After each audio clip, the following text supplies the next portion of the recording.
Le quoi dans le bagami colonioso, bonjour ou bonsoir, ça dépend ce qu'il y a dans le Yambabiso.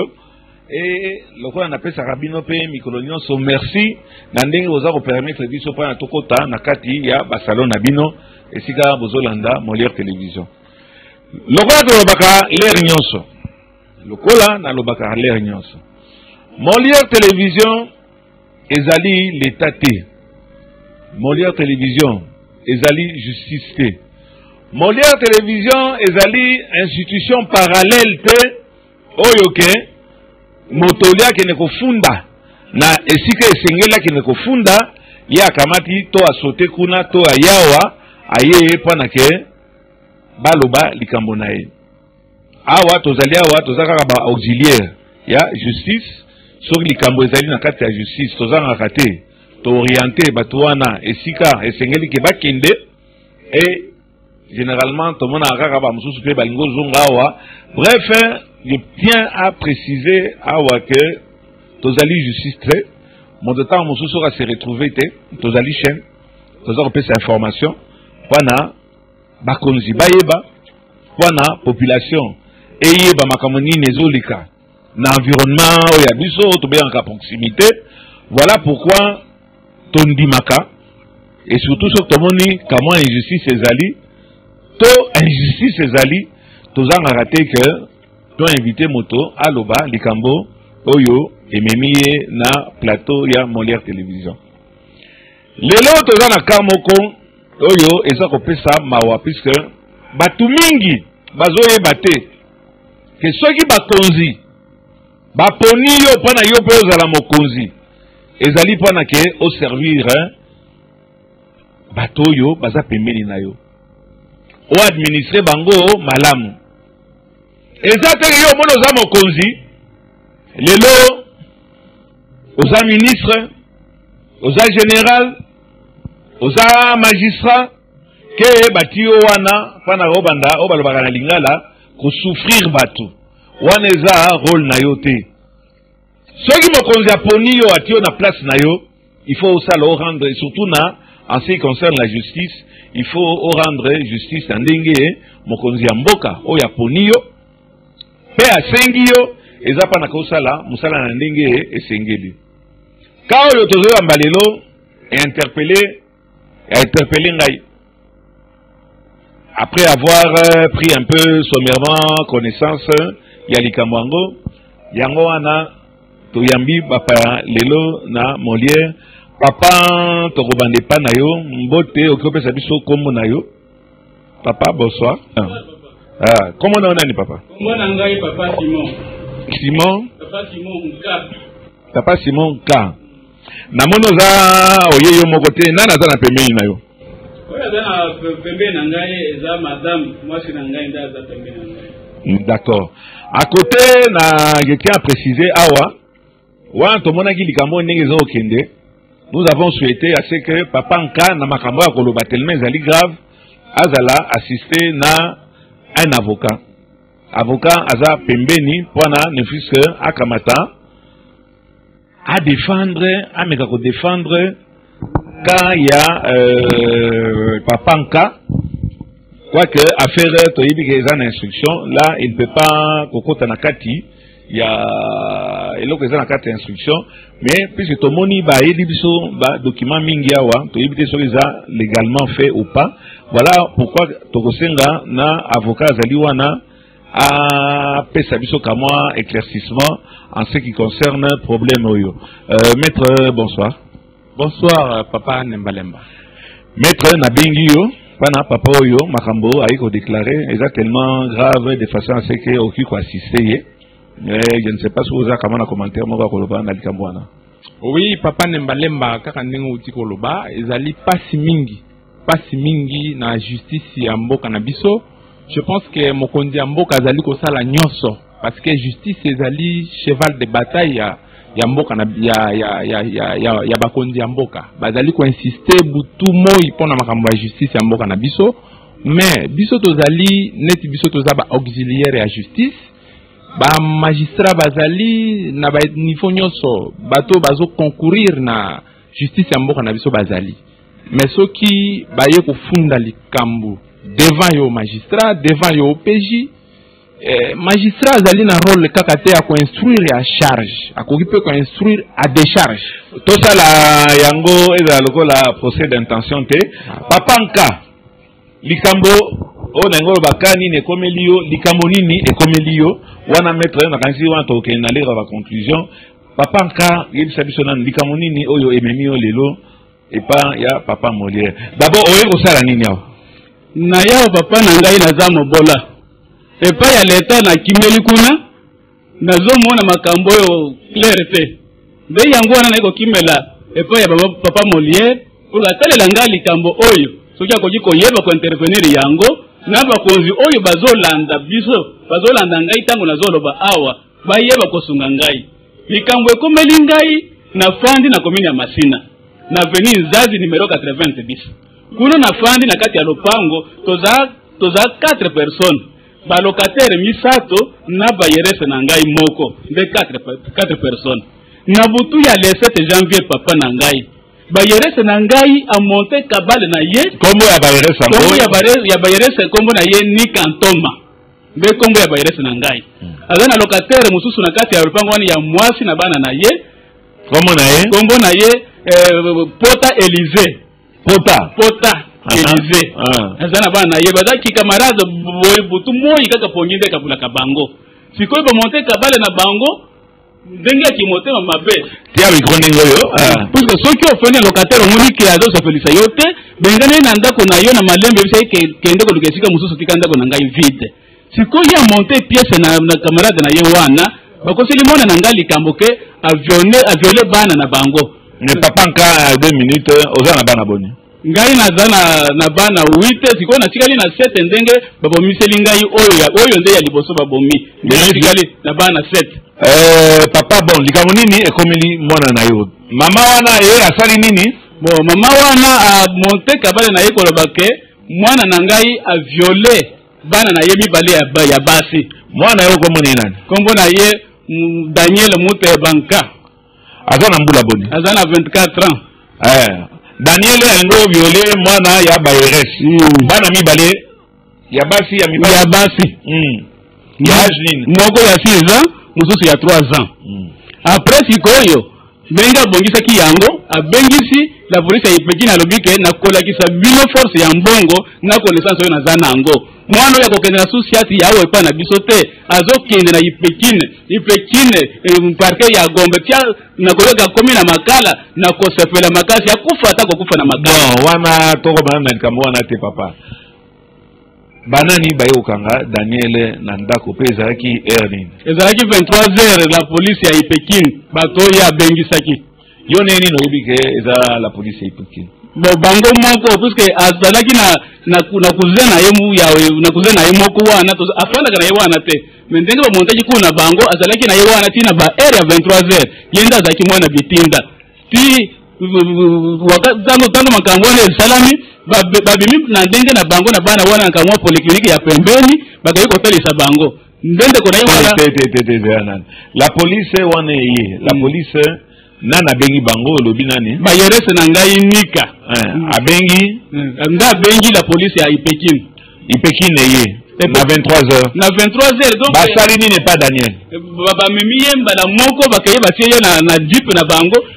zaleka na distance ya Ipekine na Petro Congo donc esali ata intervalle ya 30 minutes papa ata ya 1 heure te kaka pas même 1 minute jeep za wana bamemi mwana batie ye na jeep bakaye na ye bakene ye wapi na Ipekine likambo nini ekomeli na kati ya Ipekine na kati ya Ipekine abandaki kolela ke azoyoka pasi babetaki ye epa ya bapolisier oyo bamemaki ye na bipe na nzela ta bazokende na ye ke yo viole bana ya bato oza violeur nde bakende bazobeta ne nde kolela zoto pasi kuna na Ipekine na Ipekine asali mikolo boni papa asali 2 jours na Ipekine après akei wapi après akei na parquet ya Gombe na parquet ya Gombe na parquet ya Gombe akei wapi parquet ya Gombe papa mais bino bovandi wapi biko tovandi na commune ya Masina bino bovandi na Masina biso nyonso lopango moko mais nini ekomi na parquet ya Gombe ndenge ya koyeba na ndenge lobaji ke na ba connaissance ya kolakisa yo ndaki melaki esika ba connaissance na ye ezali. Mais normalement il fallait que na parquet na kanisa ya njili nde parquet na biso bato ya changu yango wana mais alingaki te akende kuna libike kuna yebani na bato te kaka kuna nde azana bande kuna ye kuna kaka nde il faut makambo nyonso ekende kosuka auti na ipekine bamemiye na parquet ya Gombe wake za eloko ezo dépendre na parquet ya Gombe te ye kuna nana yambie moto yambie kuna ezaki magistrat Mayengo Kwasa bienvenue moto yambaki ye kuna Mayengo Kwasa bienvenue ayambiye donc ba transférer wana bozalaki wana avant que bakende na Daniel na Ipekine mais bato Ipekine bakyoka matatika Daniel bala moko ba memaki na Ipeka lokolo uti oloba mais nana salaki ese ba auditionnaki ye bayoka ki bayambaki ye wana bayambaki ese bayoka ki ye à partir ya ndako wana babimi na ndako na bino batuni ate eloko moko te bamingaka komema nete koli moko bakei na ye bakene na Ipekine na Ipekine mbala moko Ipekine pe akamati atini bango wapi na parquet ya Gombe ya grande instance ya Gombe bayambie pa ya pour se répéter oui bayambie pa ya magistrat Mayengo Kwasa bienvenue nda yambie wana basambisi ye balobi nini na likambo ya Daniel tango basambisi ye ngai nakomi magistrat bimisi ngai libanda ke nazosambisa mwana na yo yozela libanda soki nasilisi nde okoya tango na ye ayebisi nga ke na liboso ya bamama mibale wana bayelesi na ngai nika na kamarade na ye Elize bafandi azoyebisa nga ke mama oyo bayelesi na yo alobi ke bana na ye bakokende hôpital te baza violé te bala te papa nka bokutani epa magistrat magistrat bandi kosambisa bino baplaignant nana azalaki plaignant banani bayaki epa ya magistrat na Daniel mwana na yo bayerese na ngai Nika Ntoma na camarade na ye Pota Elize waza colocataire na yo oyo aza biso nyonso za ba locataire epa bon parce que yo ba accuser nini bayebisi magistrat likambo nini infraction nini o bakangeli Daniel infraction bakangeli Daniel eza viole ke a violé bana basi ya bayerese na ngai Nika bana basi mibale moko ya 6 ans mususu ya 3 ans sikoyo kokoma wana pour que magistrat sala réquisition atinde bana wana na hôpital maman na bango aboy zela il faut ba téléspectateur papa Molera poser la question exact bato bazolanda biso bayeba exactement ce qui est en train de se passer bakamati mama na bana mibale wana bayeba ko témoigner bana wana sasiko basai na bango nini magistrat sai na bango likambo nini asengi réquisition lokolo lobby réquisition contre nani papa na ngai bana mibale wana magistrat abonaki bango ata na miso boye te asengaki te ke boye na bana wana na mona bango rien kaka na maloba ya mama na bango nde ye abandaki kolanda mais présence physique ya bana amonaki bango te wana eza na compétence na ye basali réquisition ça veut dire bamemi bana wapi réquisition ya bana basi oyo magistrat asali yango te puisque mama na bango aboyaki ke baza violé te baza malamu nder sikoyo alobi ke oyo ya mobali mwana na ngai na 23h wana aviolaki bango nyonso misatu mbala moko aviole ba oyo mibale ya basi après aviole oyo ya mobali nde magistrat alobi ke ndenge mama ya bana basi alobi ke bakokende examen kuna te baza viole te oyo ya mobali nde azokende hôpital bomema ye na hôpital alobi ke likambo awo eza ya mwana mobali te eza ya bana basi oyo babakisi nde kobakisa ayebani na dossier oyo te mama na ye aza plaignante te eyi kobakisa mao na leta ndenge nini ata okiti na quartier otuni likambo eza kuna eza ya bana basi oyo ke mwana na nga aviole bango yaoyo mwana mobali eyebani te mpona nini nakokende oyo mwana ya mobali na hôpital osolisa ba examen aboyi alobi ke okomema ye kaka na hôpital nde asali réquisition ya mwana ya mobali wana age ya 12 ans kombo na ye Kilema Mbuya nde kokendeki na ye hôpital kosalisa ba examen ok bakamati plaignante aye na bana mibale alobi ke Daniel aviolaki bango baentendre ye pas magistrat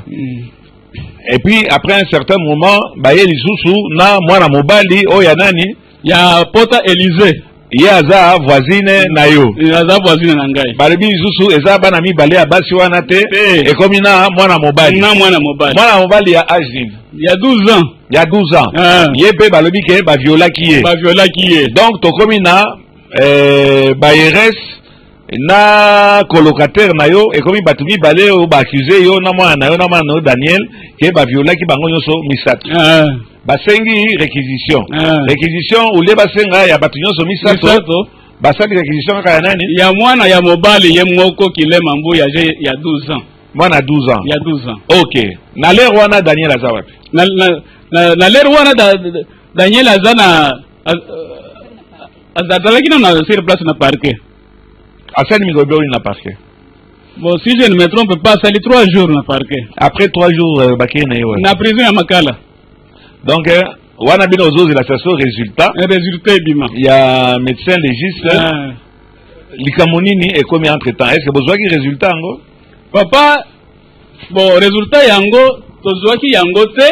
mais en principe, naye kozwa résultat wana avec un grand retard. Résultat ikendeki déjà et pas ya magistrat. Nazo tuna magistrat zo lobake résultat yena noté, ebimina noté. Puis mwana kufi résultat eyakate. Sikoyo tangu mwana kufi, tozana matanga atandenga fandi ti lelo na morgue wana. Ngana lobike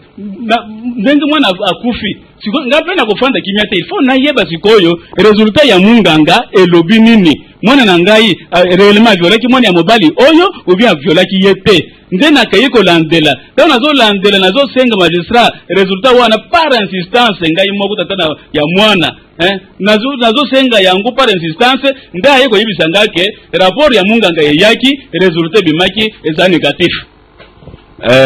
Papa nazo comprendre émotion na yo yango nazo ke mbango pendant ba téléspectateurs na biso balandelango. Daniel magistrat olbi magistrat nini? Magistrat Mayengo kwa sa bienvenue. OK. Asani Musaya naye akamati atini Daniel na Makala.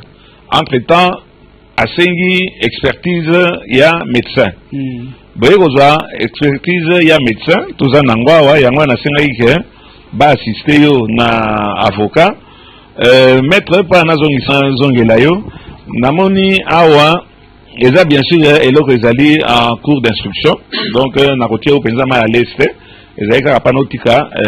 papa oyo sans assistance judiciaire te. Est-ce que bakopi oyo bino boyelisi biso papa memelisi biso est-ce que bozwi yango ndenge nini? Oui, merci papa pour la question anotuni. Je pense que biso tozali ba avocat na kati ya musala na biso ezalaka régi na ba norme avant ozwa mukanda oyo ezali ya l'état basengaka autorisation de lever copie et pas procureur général. C'est comme ça que tosengaki autorisation de lever copie po tozwa ba pièce nyonso oyo ezalaki na kati ya dossier. C'est dans ce sens que tozwaki ba pièce wana nyonso oyo ozomona rapport ya médecin ba réquisition na ba PV oyo ba verbal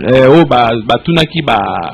parti nyonso bazaki na procès. Merci, tu dois comprendre oza na réserve en tant qu'avocat hein pana que to yambo logiquement il faut tous na autorisation ya bâtonnier mais awa on le dit très bien oyi pana ko développer l'histoire oza en cours te ezaka pana oya ko assister client na yo pana to yebandeng nini azwaki ba mikanda oyo na ba mikanda oyo cher téléspectateur eloko tozo kamwa. Donc ils ont tracté, ils ont biloko bayibi yango basu yango frauduleusement te. Ils ont un dossier oyo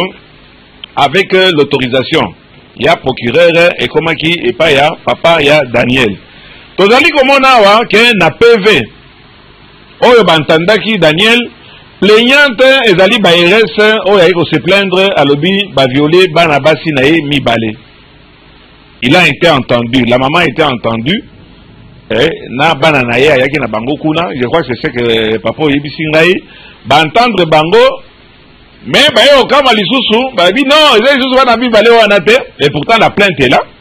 et comme il saskoyo ba violaki nde mwana mobali o bavanda bango pe na kati ya même parcelle. Réquisition ekei toyekoza réquisition yango yo requérant le médecin légiste de l'hôpital général de Kinshasa Gombe au fin de nous prêter son ministère et lui avons donné pour mission 1. Atala, l'enfant Kilé Mambouya âgé de 12 ans, soutient qu'il a été victime d'un viol par le sieur Mouteba Daniel dans la nuit du mercredi 6 janvier 2015. Recevoir l'enfant, etc. Donc, réquisition ezali wana. Nakata réquisition wana, toye komona, médecin légiste akamati à répondre à Pessi, résultat d'enquête naïe. Et le médecin légiste s'appelle docteur Kabasele Mpoutou, médecin œuvrant au sein du département de médecine légale, l'hôpital provincial, général et de référence. Naïbi Koudouti l'alter ou bien Mama Yemo, hôpital de référence. Waneza, hôpital de référence. Docteur Kabasele Aloïboy. Après avoir examiné examen médical, il se plaint de douleurs anales. L'examen protocologique, c'est ça, de l'anus sommaire ne montre aucune lésion, ni hyperémie, bon, rougeur, entre parenthèses, ni d'effacement des lésions radiaires. Ce sont des termes, choses médicales, excusez-moi. Petite déchirure formée par les lignes disposées en rayon de roue et convergente vers l'orifice anal. Sérologie sida est négatif. Discussion et interprétation des faits. Au cours de notre expertise, les allégations de l'enfant Kilé Mambouya ne sont objectives par aucun signe. Donc, pendant que nous avons voilà que le médecin légiste a lobby que va violer mwana wana te. Wana tali nzoto mwana wana eza na niveau ya anus na ye. Lésion moko exacte. Et loko moko ezola ça peut être que esika wana batusha ngo na ndenge moko ya, je ne voulais pas scandaliser certains parents peut-être balinga kolanda par rapport médical te. Bref, baye kozonga eloko moko ba violer mwana wana te.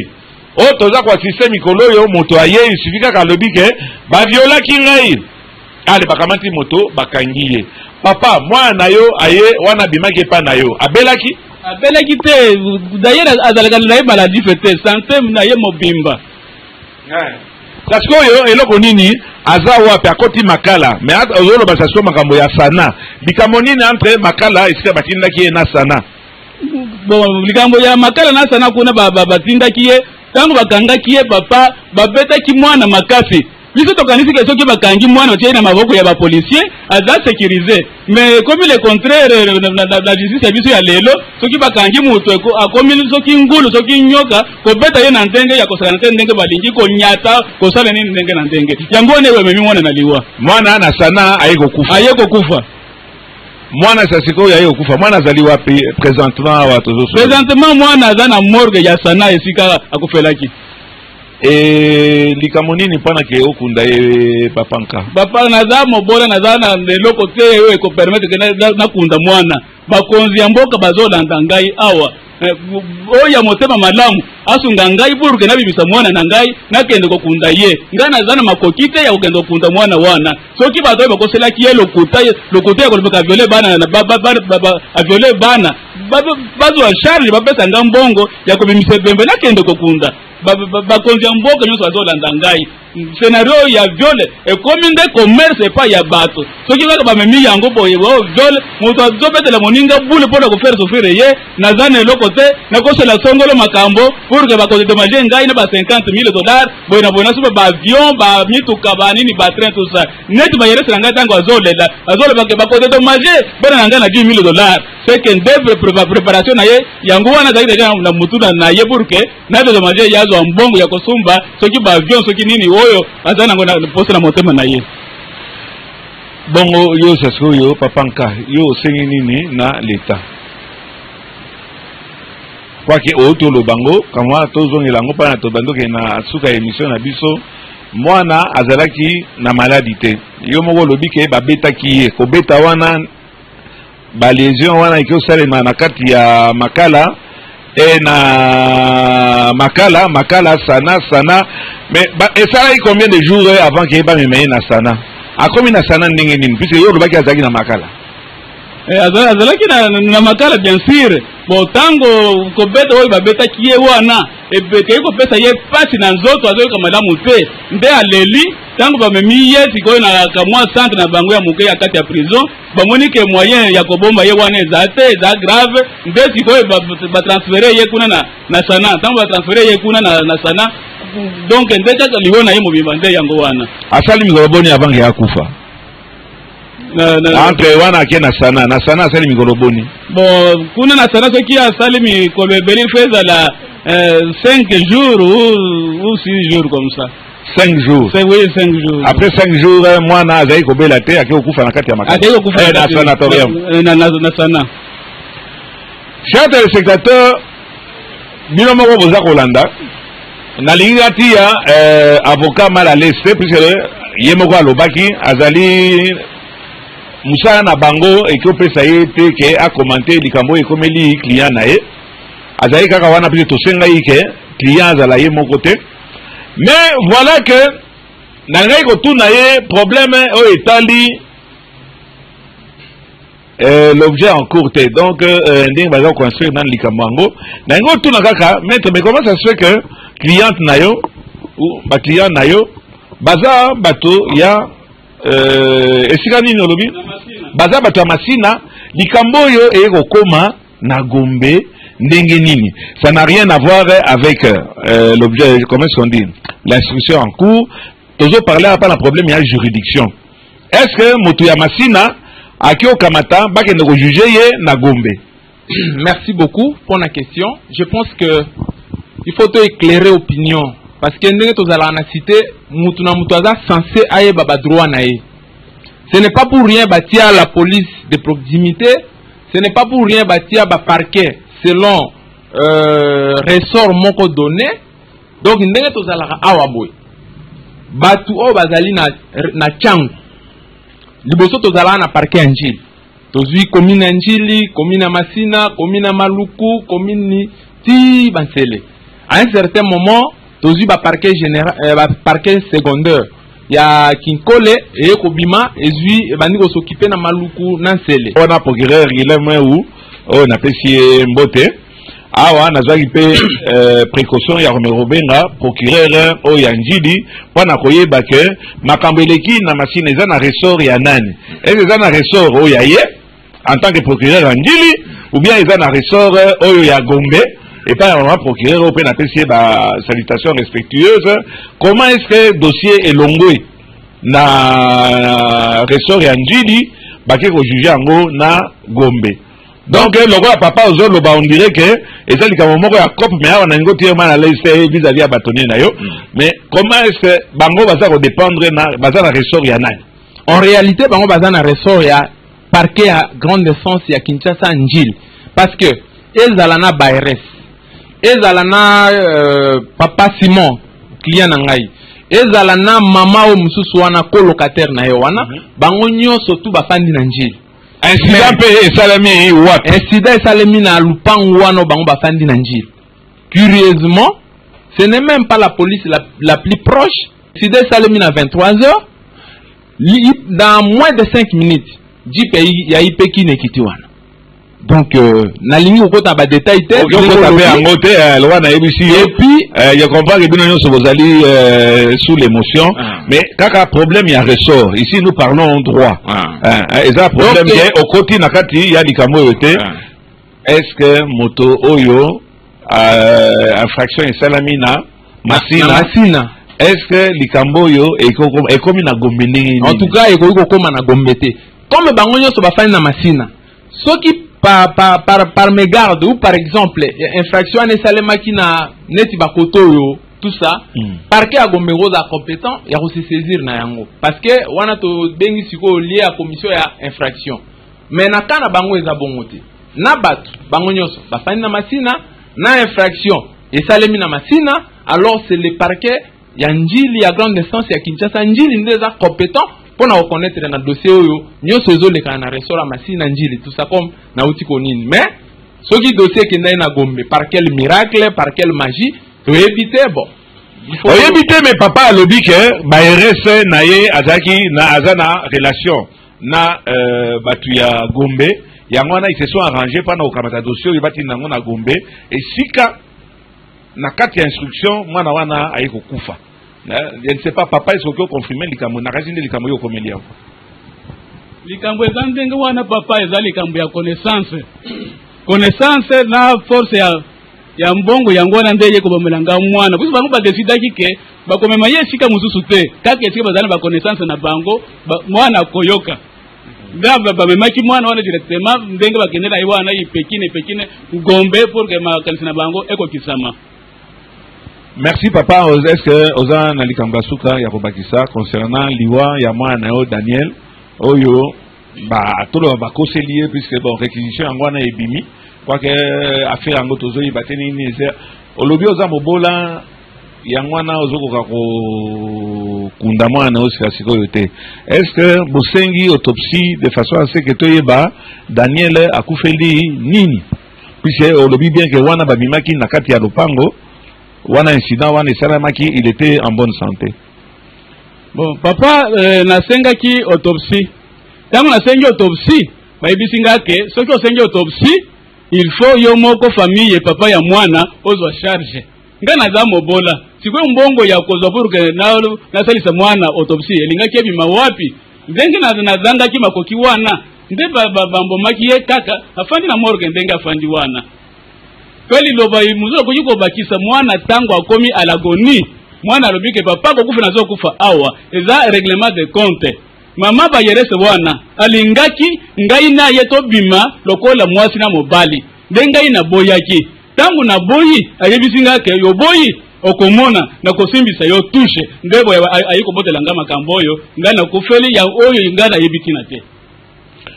papa ka tasko tozoloba bayerese na yo lobai komo nani ni kantoma bongo moninga na ye pota Élysée Pota Élysée le même jour tango bazui sango ya liwo ya mwana ka ya mwana ngo to bazali wapi bon likantoma akimi azaye pa ya mama na ye na Kasavubu oyo mususu wana camarade na ye Élysée azana njili mais précision ya adresse na ye eyebanite na kati ya lopango bozaki batumisa to botikali batuboni te tozaki batumine totikali batumibale biso nyonso ba locataire mais eye ko lopango na moninga na ye oyo alobaki bajolaki mwana na ye ya mobali oyo médecin légiste alobi eza lokuta bango wana bazali wapi bazali bakimi bazali na lopango te bakimi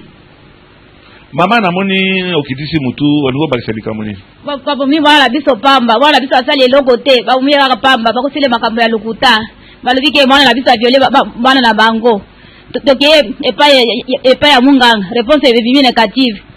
bakanisi ke bakozwa mbongo ebele po basumba mituka na avion siko yango nde tosengi bapesa biso mwana na biso mobimba pe leta etia bango loboko toza na susi mingi po na mwana na biso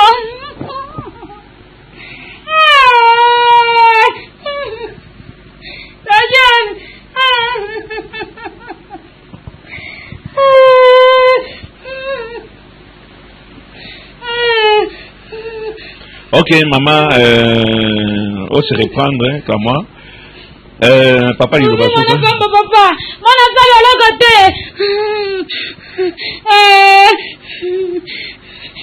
Mon enfant, il est à te. Akota hôpital te. Maman, la biso bamba. Ma biso mobimba. Nenga dalaki. Bela taita bango loboko. Batika bango pamba te. Tozana susi mingi bona na biso. Tolingi to mona ye. Tozoka kate. Tozoka kate papa. Daniel. Ah! Leo na mwa kuborga mtoto mimi kwa nyumbani. Ile yote kwa kuna baba na kukiatia na kukumbuku na huku kunaenda mbio. Leo hii yote bakure connect na utakia magumu ya bure bila sababu mtoto yangu alikuwa anateseka kule na unakuwa tu unataka baridi vipi kutaka nyumbani. Kuna sengi. Kuna sengi. Eza na magistrat. Eza na batu na yewana. Bopesa mwana na ngai. Kuzi mwana ngai azaki très bonne santé. Azaki maladie fete. Azaki très bonne santé. Donc, c'est mwana nzamba sanja asale loko ngai na monike mwana ngaza mobimba bombi ye quelque part bapesa ngai mwana nanga mobimba nazole bapesa ngai mwana nanga mobimba pe mo bakonza ngo bazolanda likambo oyo ya lona bango ya viole oyo babimisa buruke bisa mususu to banda ko sibire ndenge bazo sibire lelo bazolanda bazomona ngai ndenge nazolela awa mwana ke yipamba bo essence ke asale loko bona ba scenario ibayeleza na ngai na moninga na yelo kater na ye mususu zana yelo pango moko ba monte bona bo melanga mwana donc ndenge rezo bibi négatif ba pesa nga mwana na nga mobimba ndenge azala ke sika ba bombi ye rezo bibi négatif ba pesa nga mwana na ngai mobimba. Maître, un mot, très émotionné. Oui, je pense que c'est vraiment ils a pas si mingi. Namoni au tikali silence pendant que papa na maman babanda ekolela. Donc tant que parents et ça le passe au boti mwana na yo au boko lié tout ce temps ba étude à Koli 24 ans mwana na ya liboso. J'espère que ma maman photo a évité ce qui. Ok. 24 ans. Un garçon. Bon, tu as évité à venir naïe, ndambe moko yebi, mais du coup, la mouki parce que infraction moko bimi na Kinshasa, monnaie courante comme on a viol, ce qui mutalinga régler au problème. Maître nani na protéger yo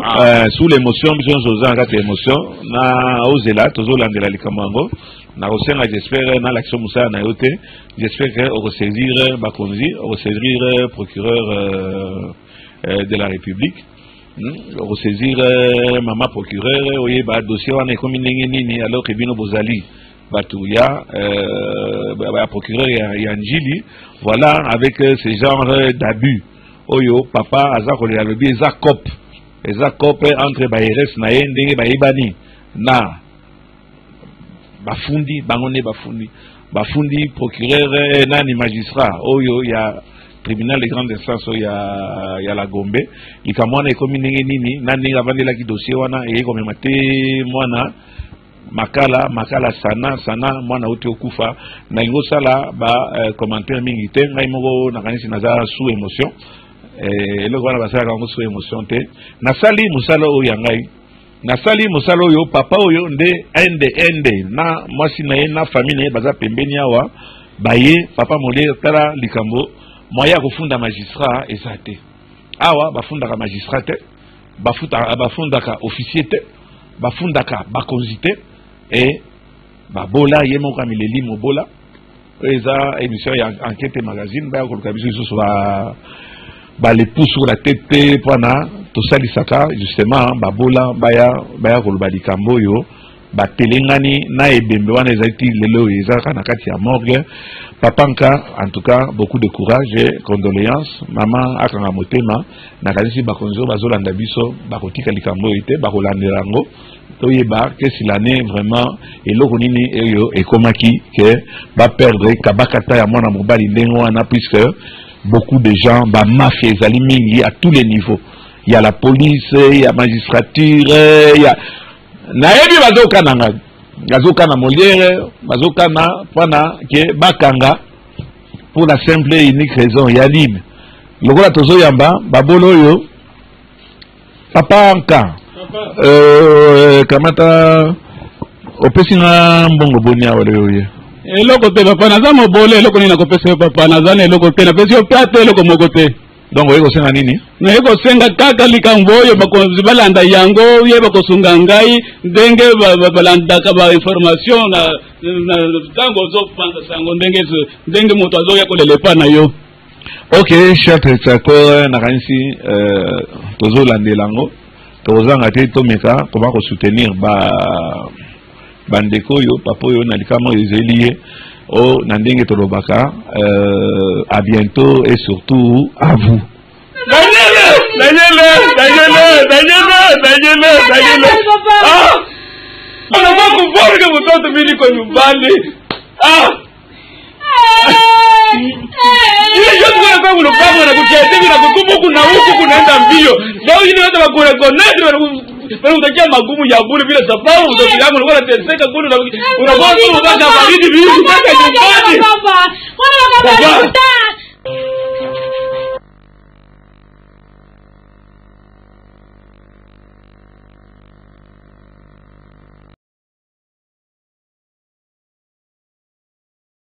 tere misato na bayerese na ngai moko de 4 personnes na butu ya le 7 janvier papa na ngai bayerese na ngai a monter kabale na ye kombo ya bayerese ya bayerese kombo na ye ni kantoma be kombo ya bayerese na ngai azana locataire mususu na kati ya lupango wani ya mwasi na bana na ye kombo na ye Pota Élysée Élysée azana bana ye bazaki camarade butu moyi kaka ponyinde kabula kabango sikoy ba monter kabale na bango ndenge ki motema mabe tia bikondingo yo parce que soki ofene locataire omoni ke azo sa felisa yote bengane na ndako na yo na malembe bisai kende ko lukesika mususu tika ndako na ngai vide sikoy ya monter pièce na camarade na ye wana bakoseli mona na ngali kamboke a violer bana na bango ne papa nka 2 minutes oza na bana boni ngai naza na bana 8 sikoyo natikali na 7 ndenge babomiseli ngai oyo nde ya liboso babomi natikali na bana 7 papa bon likambo nini ekomeli mwana na yo mama wana ye asali nini bon mama wana a monte kabale na ye koloba ke mwana na ngai a viole bana na ye mibale ya basi mwana yo kombo ni nani kombo na ye Daniel Mute Banka aza na mbula boni aza na 24 ans Daniel yango viole mwana ya bayeresi bana mibale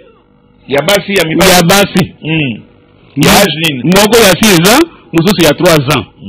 après sikoyo benga bongisaki yango abengisi la police ya Ipekini alobike na kolakisa bino force ya mbongo na connaissance oyo naza nango mwana oyo akokende na société yawe epa na biso te azokende na Ipekini parke ya Gombe tia na koyoka komi na makala na kosepela makasi akufa ata kokufa na makala wana toko bana na likambo wana te papa banani bayokanga Daniel na ndako pe ezalaki ezalaki 23h la police ya Ipekini bato ya bengisaki yo neni noyebi ke eza la police ya Ipekini bo bango moko puisque azalaki na cousin na ye moko wana afandaka na ye wana te mais ndenge bamontaki kuna bango azalaki na ye wana tina ba heure ya 23h yenda azalaki mwana bitinda ti tango makambo wana esalami babimi na ndenge na bango na bana wana nkamwa polyclinique ya pembeni bakayi kotalisa bango ndende kona ye wana la police wana ye la police nana bengi bango lobi nani bayerese na ngai nika abengi abengi la police ya Ipekini ye na 23h na 23h donc basali nini pas Daniel bamemi ye mbala moko bakaye batie ye na jeep na bango zaleka na distance ya Ipekini na Petro Congo donc esali ata intervalle ya 30 minutes ata ya 1 heure te kaka pas même 1 minute jeep za wana bamemi mwana batie ye na jeep bakaye na ye bakene ye wapi na Ipekini likambo nini ekomeli na kati ya Ipekini na kati ya Ipekini abandaki kolela ke azoyoka pasi babetaki ye epa ya bapolisier oyo bamemaki ye na bipe na nzela ntango bazokende na ye ke yo viole bana ya bato oza violere nde bakende bazobeta-betanie nde abandaki kolela zoto pasi kuna na Ipekini na Ipekini asali mikolo boni papa asali 2 jours na Ipekini après akei wapi après akei na parquet ya Gombe na parquet ya Gombe na parquet ya Gombe akei wapi parquet ya Gombe papa mais bino bovandi wapi biso tovandi na commune ya Masina bino bovandi na Masina biso nyonso lopango moko mais ndenge nini ekomi na parquet ya Gombe ndenge ya koyebana ndenge alobaki ke naza baconnaissance ya kolakisa yo ndakimelaki esika baconnaissance na ye ezali mais normalement il fallait kende na parquet na kanisa ya njili nde parquet na biso bato ya changu yango wana mais alingaki te akende kuna alibike kuna yebani na bato te kaka kuna nde aza na bandeko na ye kuna kaka nde il faut makambo nyonso ekende kosuki auti na Ipekini bamemi ye na parquet ya Gombe wake eza eloko ezo dépendre na parquet ya Gombe te ye kuna nana yambie moto yambie kuna ezalaki magistrat Mayengo Kwasa bienvenu moto yambaki ye kuna Mayengo Kwasa bienvenue ayambiye donc ba transférer wana bozalaki wana avant que bakende na Daniel na Ipekini mais bato Ipekini bakyoka matatika Daniel bala moko bakamata bamemaki na Ipeka lokolo uti oloba mais nana salaki est-ce ba auditionaki ye bayokaki ye bayambaki ye wana bayambaki est-ce bayokaki ye à partir ya ndako wana babimi na ndako na bino batuni ate eloko moko te bamingaka komema nete koli moko bakei na ye bakeni ene ipekini na ipekini mbala moko ipekini pe akamati atini bango wapi na parquet ya Gombe ya grande instance ya Gombe bayambiye paya pour se répéter oui bayambiye paya magistrat Mayengo kwa sa bienvenue nda yambiye wana basambisi ye balobi nini na likambo ya Daniel tango basambisi ye ngai nakomi magistrat bimisi ngai libanda ke nazo sambisa mwana na yoyo zela libanda soki na silisi nde okoya tango na ye ayebisi ngake na libosi ya ba mama mibale wana bayerese na ngai nika na kamarade na ye Elize bafandi azoyibisa ngake mama oyo bayerese na yo alobike bana na ye bakokende hôpital te baza violé te bala te papa nka bokutani epa magistrat magistrat bandi kosambisa bino baplaignant nana azalaki plaignant banani bayaki epa ya magistrat na Daniel mwana na yo bayerese na ngai nika ntoma na camarade na ye Pota Elize waza colocataire na yo oyo aza biso nyonso za ba locataire epa bon parce que yo ba accuser nini bayebisi magistrat likambo nini infraction nini o bakangeli Daniel eza viole ke a violé bana basi ya bayerese na ngai nika bana basi mibale moko ya 6 ans mususu ya 3 ans sikoyo kokoma wana pour que magistrat sala réquisition atinde bana wana na hôpital maman na bango aboy zela il faut ba téléspectateur papa Molera poser la question exact bato bazolanda biso bayeba exactement ce qui est en train de se passer bakamati maman na bana mibale wana bayeba ko témoigner bana wana sasiko basai na bango nini magistrat sai na bango likambo nini asengi réquisition lokolo lobby réquisition contre nani papa na ngai bana mibale wana magistrat abonaki bango ata na miso boyite asengaki teke boya na bana wana na mona bango rien kaka na maloba ya mama na bango nde ya bandaki kolanda mais présence physique ya bana amonaki bango te bon wana eza na compétence na ye basali réquisition ça veut dire bamemi bana wapi réquisition ya bana basi oyo magistrat sali yango te puisque mama na bango aboyaki ke baza violé te baza malamu nder sikoyo alobike oyo ya mobali mwana na ngai na 23h wana aviolaki bango nyonso misatu mbala moko aviole ba oyo mibale ya basi après aviole oyo ya mobali nde magistrat alobike ndenge mama ya bana basi alobike bakokende examen kuna te baza viole te oyo ya mobali nde azokende hôpital bo mema ye na hôpital alobike likambo awo eza ya mwana mobali te eza ya bana basi oyo babakisi nde kobakisa ayebani na dossier oyo te mama na ye aza plaignante te eyi kobakisa mao na leta ndenge nini ata okiti na quartier otuni likambo eza kuna eza ya bana basi oyo ke mwana nanga viole bango ya oyo mwana mobali eyebani te mpona nini nakokende oyo mwana ya mobali na hôpital osolisa ba examen aboya lobike okomema ye kaka na hôpital nde asali réquisition ya mwana ya mobali wana je ya 12 ans kombo na ye kile mambuya nde kokendeki na ye hôpital kosalisa ba examen ok bakamati plaignante aye na bana mibale alobi ke Daniel aviolaki bango baentendre ye epa magistrat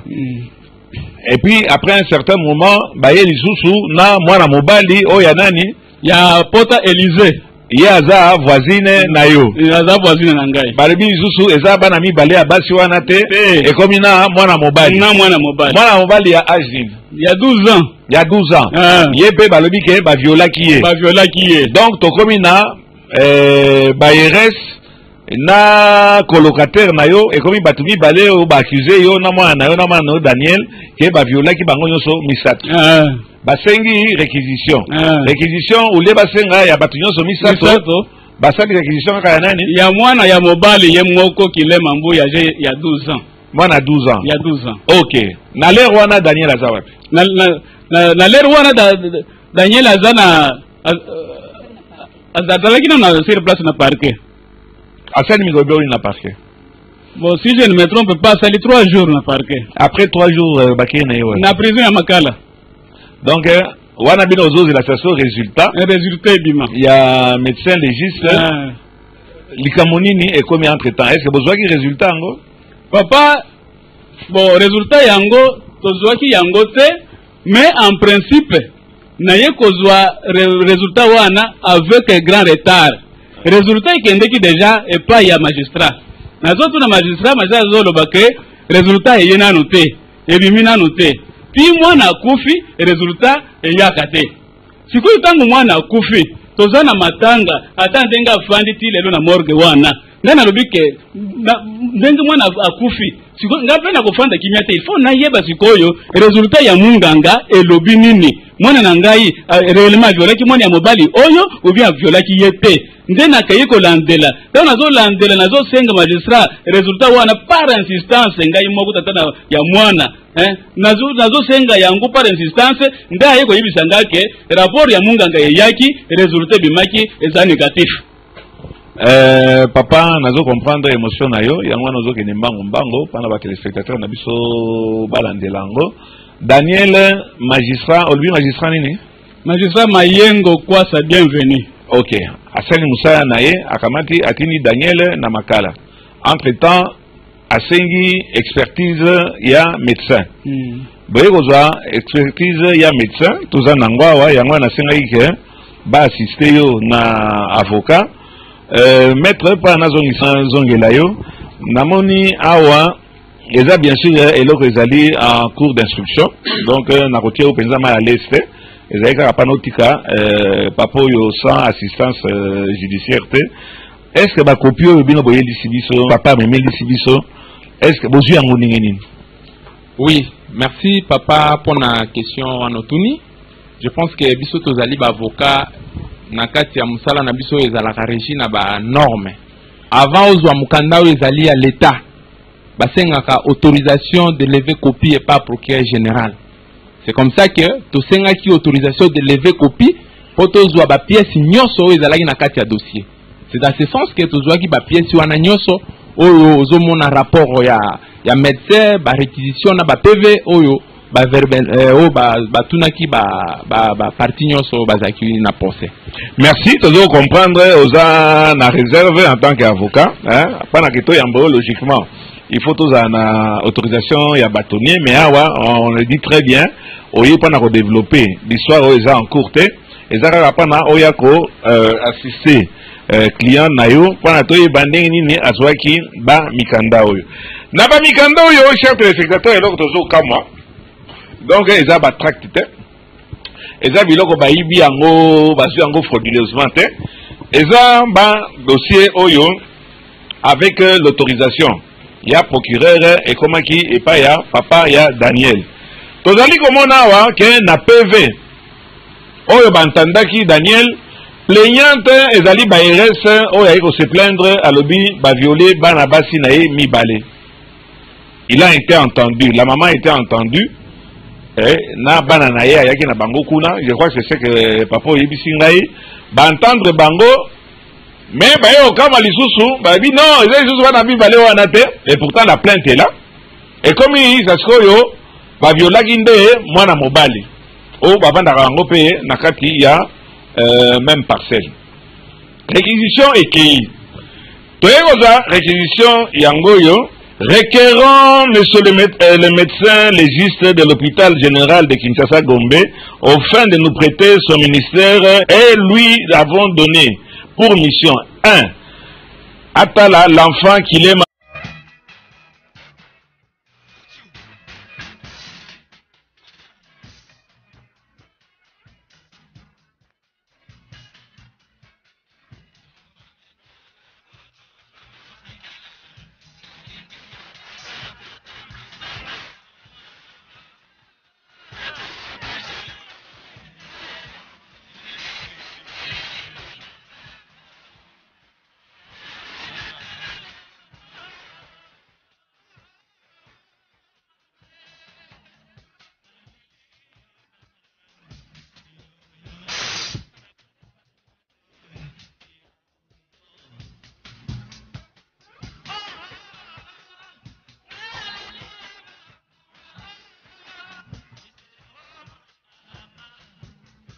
Le quoi dans le mikolo nyonso, bonjour ou bonsoir, ça dépend si vous avez un babiso.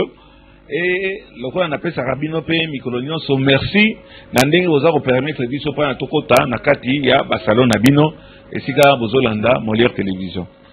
lokola tolobaka l'air nyonso lokola na lobaka l'air nyonso Molière Télévision ezali l'état te Molière Télévision ezali justice te Molière Télévision ezali institution parallèle te oyo ke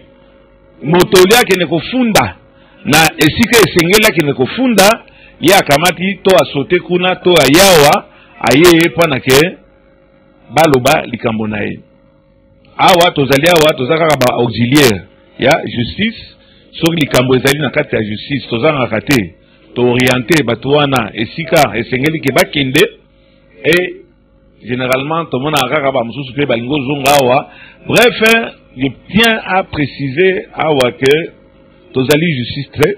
mon temps mususu va se retrouver te tozali chaîne tozali pe cette information wana bakonzi bayeba wana population eyeba makamoni nezolika na environnement oya biso to be en proximité voilà pourquoi tondimaka et surtout sur tomoni comment injustice ezali to injustice ezali tozanga raté que to invité moto aloba likambo oyo ememiye na plateau ya Molière Télévision lelo tozana kamoko oyo eza kopesa mawa puisque batu mingi bazoyeba te ke soki bakonzi baponi yo mpona yo mpe ozala mokonzi ezali mpona ke oservir bato oyo baza pembeni na yo o administrer bango malamu eza teke yo mona oza mokonzi lelo oza ministre oza général oza magistrat ke bati yo wana mpona obanda o balobaka na lingala kosouffrir bato wana eza rôle na yo te soki mokonzi aponi yo ati yo na place na yo il faut osala o rendre surtout na en ce qui concerne la justice il faut rendre justice na ndenge mokonzi ya mboka oyo aponi yo pe asengi yo eza pa na kosala musala na ndenge esengeli ka oyo tozoyamba lelo interpellé ngai après avoir pris un peu sommairement connaissance ya likambo yango wana toyambi bapa lelo na Molière papa tokobande pa na yo mbote okopesa biso kombo na yo papa bonsoir comment on nani papa komona ngai papa Simon papa Simon Ka na mono za oyeyo moko te nana za na pembeni na yo oya za na pembeni na ngai za madame mwasi na ngai nda za pembeni na ngai d'accord à côté na je tiens à préciser awa wa to mona ki likambo ndenge zo okende nous avons souhaité à ce que papa Nka na makambo ya koloba tellement ezali grave azala assister na un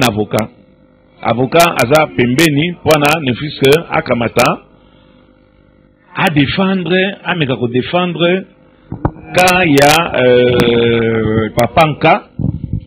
quoique affaire to yibi ke ezana instruction là il ne peut pas kokota na kati ya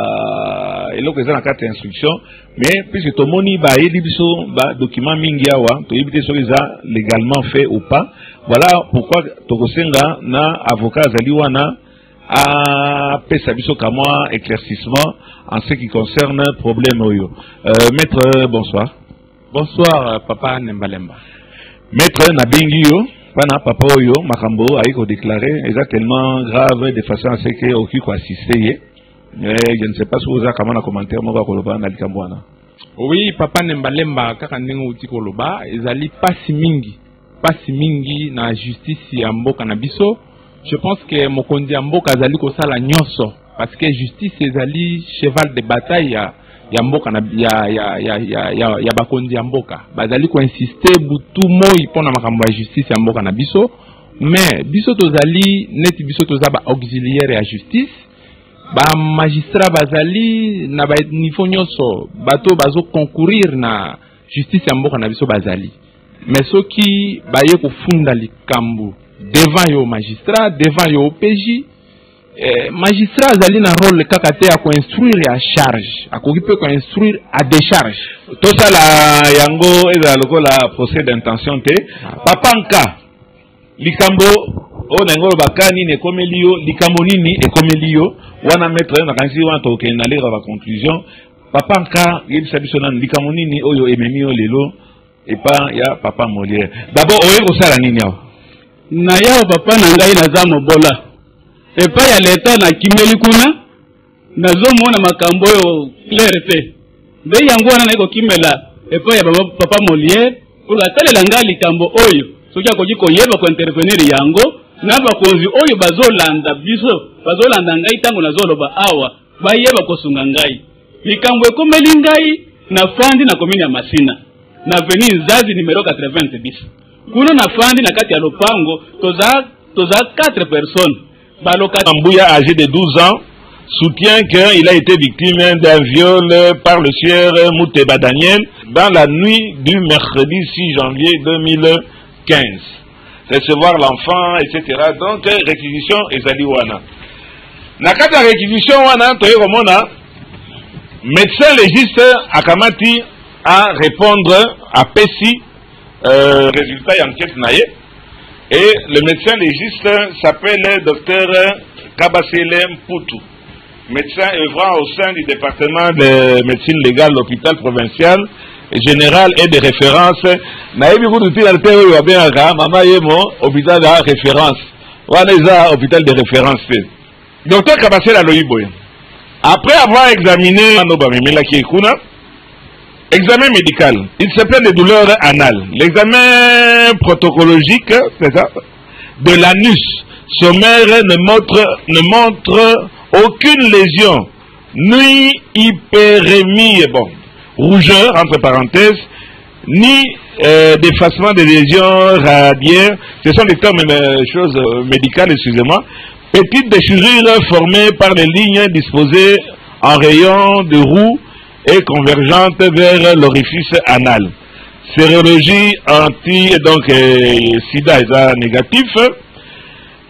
Discussion et interprétation des faits. Au cours de notre expertise, les allégations de l'enfant qu'il est Mambouya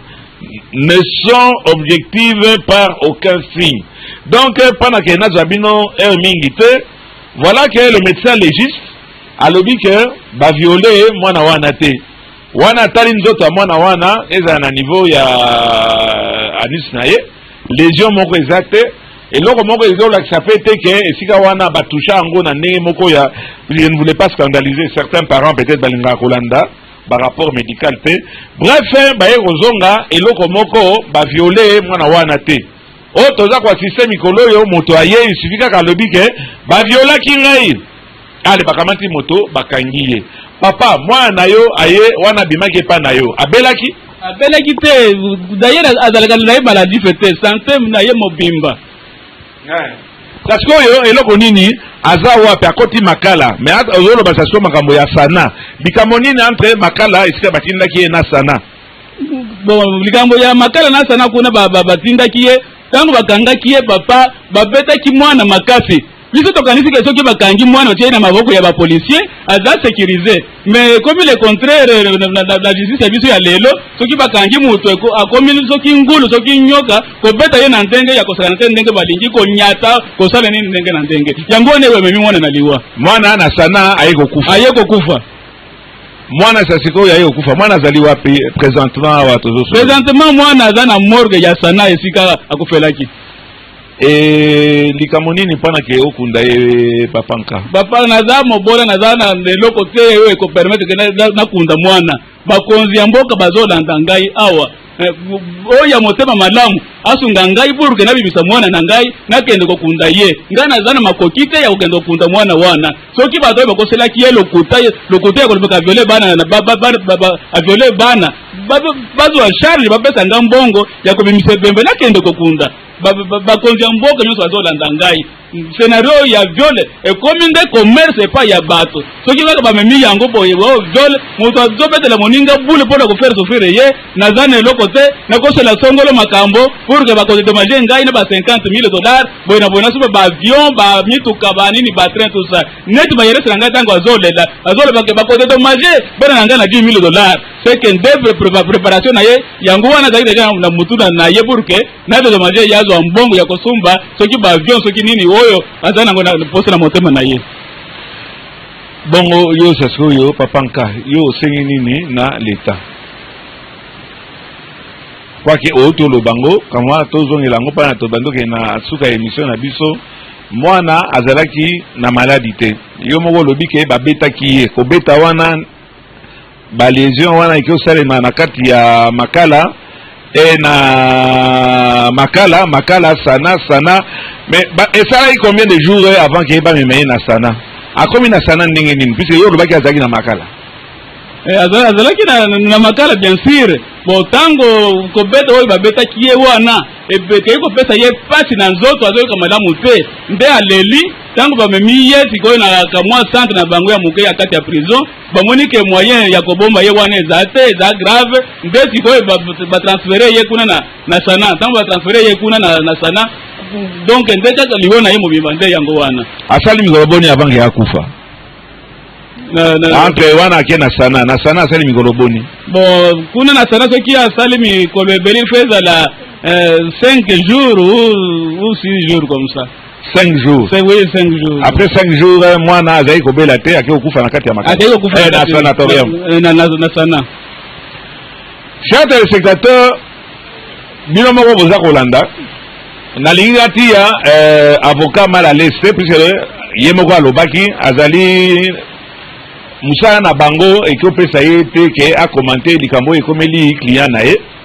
Azali kaka wana puisque tosenga yike client azala ye moko te. Mais voilà que nangai ko tuna ye problème o etali l'objet en cours te donc nding baza construire dans likamango nango tuna kaka maître mais comment ça se fait que cliente nayo ou ba client nayo baza bato ya esika nini olobi baza bato ya masina likambo yo eko koma na Gombe ndenge nini ça n'a rien à voir avec l'objet, comment est-ce qu'on dit, l'instruction en cours. Toujours parler à pas le problème, il y a juridiction. Est-ce que Motu Yamasina a qui au Kamata va que juger na Gombe? Merci beaucoup pour la question. Je pense que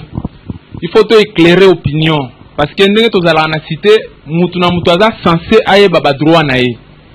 Ce n'est pas pour rien bâtir la police de proximité. Ce n'est pas pour rien bâtir ba parquet selon ressort moko donné. Donc ndenge tozalaka awa boy batu o bazali na changu liboso tozala na parquet Njili tozui commune Njili, commune Masina, commune Maluku, commune ti Bansele. À un certain moment tozui ba parquet général parquet secondaire ya Kinkole et Kobima ezui bandi ko s'occuper na Maluku na Nsele. On a procureur Guilherme ou on a pesi mbote awa nazaki pe précaution ya Robenga procureur o ya Njili wana koyeba ke makambo eleki na machine eza na ressort ya nani eza na ressort o ya ye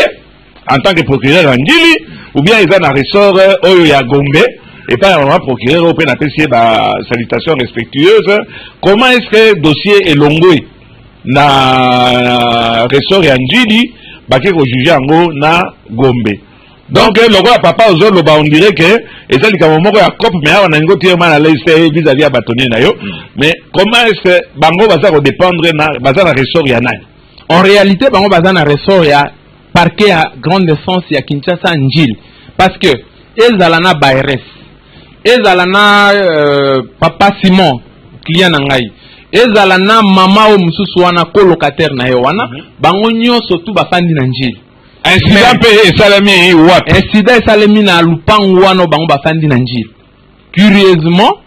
ce n'est même pas la police la plus proche. Incident salami na 23h. Dans moins de 5 minutes, Jeep ya ipeki nekiti wana. Donc nalingi okota ba détail te et puis je comprends que vous allez sous l'émotion mais kaka problème il y a ressort ici nous parlons en droit et ça problème est au côté nakati ya likamo yote est-ce que moto oyo infraction et salamina masina est-ce que likambo yo est comme na gombeni en tout cas eko koma na gombete comme bango nyonso bafani na masina soki par mégarde ou par exemple infraction anesalemaki na neti bakoto yo tout ça parquet a gombe rosa compétent ya ko se saisir na yango parce que wana to bengi siko lié à commission ya infraction mais na kana bango eza bongote na batu bango nyonso bafani na masina na infraction esalemi na masina alors c'est le parquet ya njili ya grande instance ya Kinshasa njili ndeza compétent pour na reconnaître na dossier oyo nyonso ezoleka na ressort masina njili tout ça comme na uti konini mais soki dossier kenda na gombe par quel miracle par quelle magie to éviter bon il faut éviter mais papa alobi que ba RS na ye azaki na azana relation na batu ya gombe yango na ils se sont arrangés pendant okamata dossier oyo bati nango na gombe et sika na kati ya instruction mwana wana ayiko kufa. Je ne sais pas papa est-ce que confirmer likambo na kazinde likambo yo komelia likambo ezandenge wana papa eza likambo ya connaissance na force ya mbongo yango wana ndeye ko bamelanga mwana kusi bango ba decidaki ke bakomema yesika mususu te kaka esika bazana ba connaissance na bango mwana koyoka ndaba bamemaki mwana wana directement ndenge bakendela iwana ipekine ngombe pour que makanisi na bango eko kisama. Merci papa. Est-ce que oza na likambo suka ya kobakisa concernant liwa ya mwana yo Daniel oyo ba tolo ba koselier puisque bon réquisition yango na ebimi quoi que affaire yango tozo yibateni ni olobi oza mobola yango na ozokoka ko kunda mwana osika sikoyo te. Est-ce que bosengi autopsie de façon à ce que toyeba Daniel akufeli nini puisque olobi bien que wana babimaki na kati ya lopango wana incident wana esalamaki il était en bonne santé. Bon papa nasengaki autopsie tango nasengi autopsie bayibisinga ke soki osengi autopsie il faut yo moko famille papa ya mwana ozwa charge nga naza mobola sikoyo mbongo ya kozwa pour que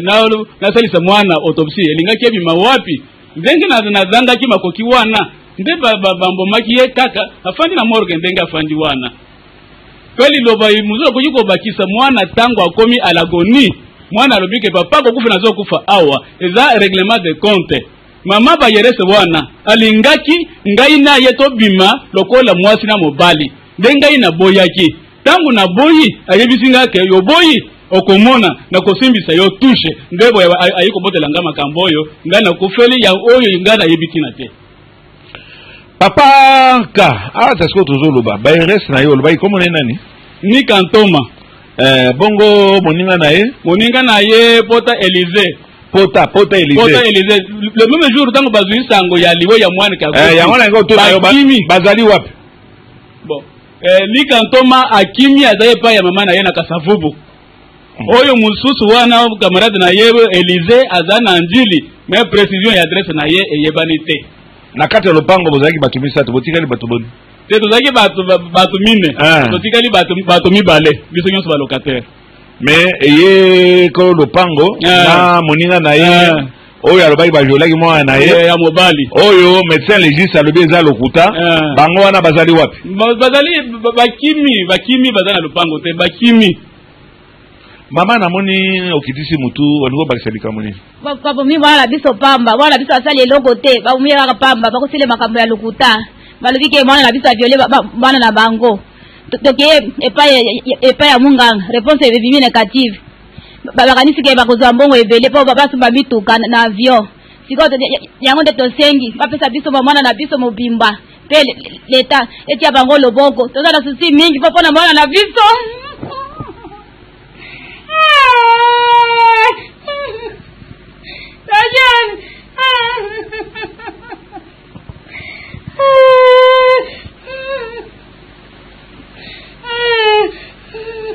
Ok maman, on se reprendre comme moi. Papa il va papa mwana sali eloko te